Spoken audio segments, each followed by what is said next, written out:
Hello students, welcome to ophthalmology at home. और आज हम पढ़ेंगे the basics of refractive error. तो रिफ्रैक्टिव एरर किसको बोलते हैं और ये क्यों होती है। तो आइए सबसे पहले हम ये जानते हैं कि हमारी जो आईज हैं जिनका मेन फंक्शन है विजन या देखना या साइट।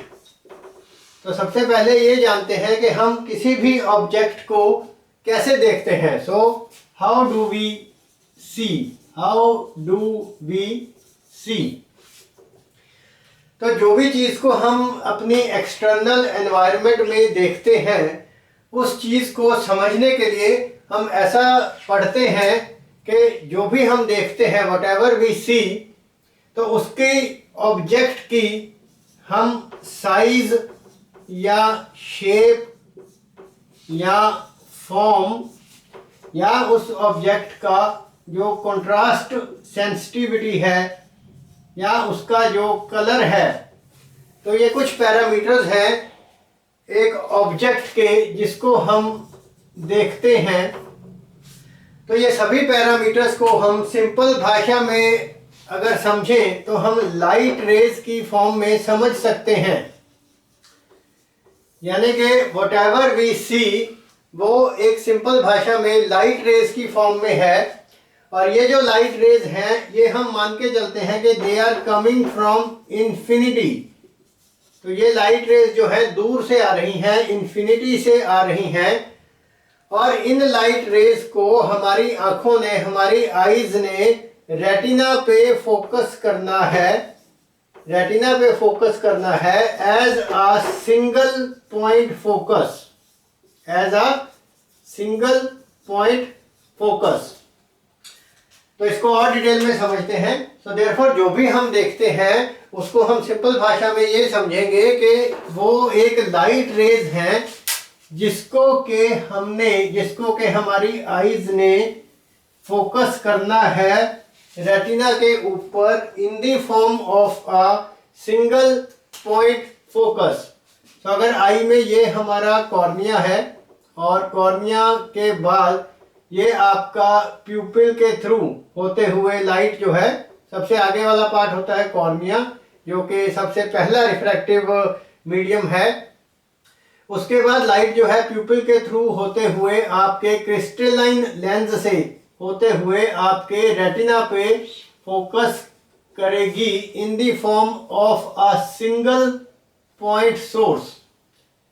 तो अगर एक सिंगल पॉइंट फोकस बनता है तो इसका मतलब हमारी आंखें जो है, आईज जो है वो नॉर्मली काम कर रही हैं। तो इसको हम बोलते हैं कि this is a normally functioning eye, यानी कि इसमें कोई भी रिफ्रैक्टिव एरर नहीं है। तो जब हमारी आंखों में कोई रिफ्रैक्टिव एरर नहीं होता तो उसको हम बोलते हैं emmetropia, EMMETROPIA, emmetropia. So therefore emmetropia is a refractive condition या refractive status of the eye जिसमें जो पैरेलल लाइट रेज हैं they are focused on the retina in the form of a single point focus. और अगर हम ऐसा नहीं कर पाते तो उस कंडीशन को हम बोलते हैं एमिट्रोपिया। तो यानी कि एमिट्रोपिया जो है इसका मतलब है रिफ्रैक्टिव एरर।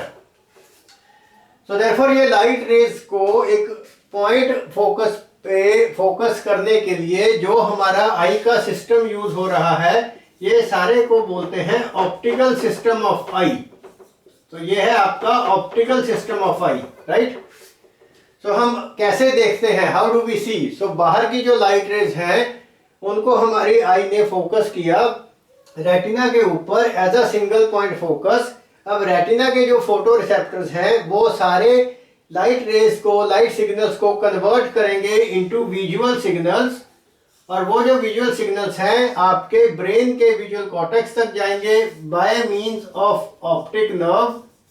और वहां से फिर जो इफरेंट सिग्नल्स हैं वो आपकी आंखों के मसल्स के ऊपर, आपकी आंख के प्यूपिल के साइज के ऊपर जाएंगे in order to have a good vision. So therefore this is how बाहर की जो लाइट रेज है उसको हम एक पॉइंट फोकस पे लेके आएंगे अपने रेटिना के ऊपर। तो अब ऐसा करने में आप देख सकते हो कि ऐसा करने के लिए आपके कौन कौन से स्ट्रक्चर्स जो हैं आई के इन्वॉल्व होते हैं। तो सबसे पहले, सबसे आगे, सबसे एंटीरियर आपका है कॉर्निया। तो ब्राउन वाले आइरिस के आगे का जो ट्रांसपेरेंट स्ट्रक्चर है उसको हम बोलते हैं कॉर्निया।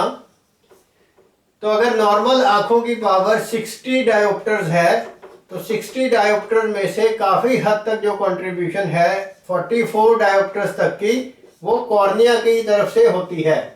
यानी कि कॉर्निया जो है वो मेन कंपोनेंट है आपके रिफ्रैक्टिव सिस्टम का। तो लाइट जो है वो कॉर्निया से होते हुए उसके बाद जो फ्लूइड आता है वो है आपका एक्वस ह्यूमर। सो एक्वस के थ्रू जाते हुए आपके क्रिस्टलाइन लेंस के थ्रू जाते हुए, तो लेंस जो है वो कॉन्स्टिट्यूट करता है around 16 dioptres of the total refractive power of the आई।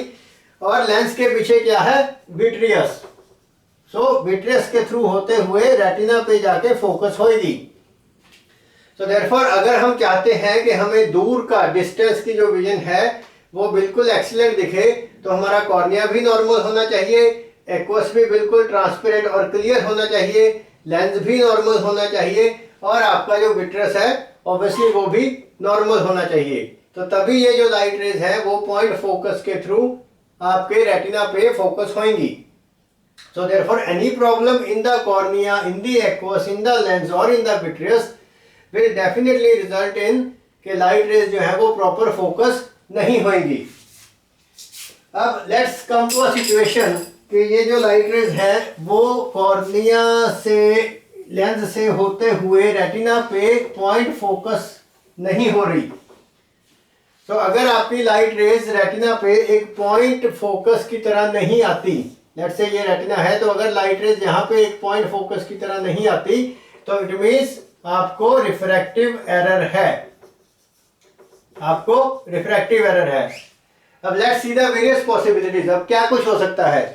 सो पहली पॉसिबिलिटी है कि लाइट रेज जो है वो रेटिना के आगे फोकस हो गई। लाइट रेज जो है वो है तो एक सिंगल पॉइंट में ही, पर वो रेटिना के आगे फोकस हो गई। तो इस टाइप की रिफ्रैक्टिव एरर को बोलते हैं मायोपिया। दूसरी पॉसिबिलिटी है कि लाइट रेज जो है वो रेटिना पे पीछे जाके फोकस हो रही हैं। So the light rays are focusing behind the retina, तो इसको बोलते हैं हाइपरमेट्रोपिया। हाइपरमेट्रोपिया। तीसरी पॉसिबिलिटी है कि लाइट रेज जो है वो सिंगल फोकस की बजाय 2 पॉइंट फोकस पे फोकस हो रही हैं, जिसको बोलते हैं एस्टिग्मेटिज्म, जिसको बोलते हैं एस्टिग्मेटिज्म। तो देयरफॉर मायोपिया, हाइपरमेट्रोपिया और एस्टिग्मेटिज्म, ये तीनों को हम कलेक्टिवली बोलते हैं कि these are the various types of refractive errors. और एक और टर्म हम यूज करते हैं वो है प्रेसबायोपिया। प्रेसबायोपिया ये हम बाद में डिटेल में पढ़ेंगे। तो प्रेसबायोपिया बेसिकली रिफ्रैक्टिव एरर नहीं है। Presbyopia is not a refractive error but it is an error of accommodation. Presbyopia जो है वो अकोमोडेशन की एरर है, उसको हम रिफ्रैक्टिव एरर में काउंट नहीं करते। तो आइए इन सभी को हम डिस्कस करते हैं वन बाय वन। और सबसे पहले हम शुरू करते हैं मायोपिया के बारे में कि मायोपिया क्या है। तो नॉर्मल जो आंख है बर्थ के टाइम पे जो नॉर्मल आंख है ऑब्वियसली उसकी अभी ग्रोथ होनी बाकी है, तो वो हाइपरमेट्रोपिक होती है, यानी कि अभी उसकी ग्रोथ होनी बाकी है। So all children they are hypermetropic at birth, और लगभग 5 साल से 7 साल की एज तक आते हुए, so by 5 to 7 years of age generally आंख की ग्रोथ कंप्लीट हो जाती है। सो वी बिकम इमेट्रोपिक, तो हमें कोई रिफ्रैक्टिव एरर नहीं होता। अब उसके बाद क्या पॉसिबिलिटी है। सो सबसे पहले हम बात करेंगे मायोपिया की। तो मायोपिया का मतलब क्या है कि लाइट रेज जो है they are focused in front of retina. Light rays जो है वो रेटिना के आगे फोकस हो रही हैं। तो what are the reasons for this. तो आगे फोकस होने का मतलब आप ये भी समझ सकते हो कि आपका ये जो रिफ्रैक्टिव सिस्टम है ये ज़्यादा काम कर रहा है। आपका जो ये आई का रिफ्रैक्टिव सिस्टम है ये ज़्यादा काम कर रहा है। तो इसका एक रीज़न तो क्या है, एलोंगेटेड आई बॉल। ये आपकी आंख की जो ग्रोथ है, आपकी आंख की जो लंबाई है वो थोड़ी सी ज़रूरत से ज़्यादा हो गई। So therefore elongated axial length, कि आंख की एक्सियल लेंथ जो है या जो एक्सियल ग्रोथ है वो ज़्यादा हो गई। So elongation of eyeball axially, तो इसकी वजह से जो मायोपिया होता है उसको हम बोल सकते हैं एक्सियल मायोपिया, कि आई बॉल की लेंथ जो है वो ज़्यादा हो गई और उसी की वजह से जो लाइट रेज हैं वो रेटिना के आगे फोकस हो रही हैं। तो 1 मिलीमीटर आंख की ज़्यादा ग्रोथ होने से 3 डायोप्टर्स तक का एक्सियल मायोपिया होता है। दूसरा है कि आपका जो आगे वाला हिस्सा था, कॉर्निया था, उसका भी कर्वेचर ज़्यादा हो गया है। तो कॉर्निया का कर्वेचर अगर ज़्यादा हो जाए, यानी कि कॉर्निया जो है वो ज़्यादा स्टीप हो गया, तो उसकी वजह से भी मायोपिया होएगा और उसको हम बोलते हैं कर्वेचर मायोपिया।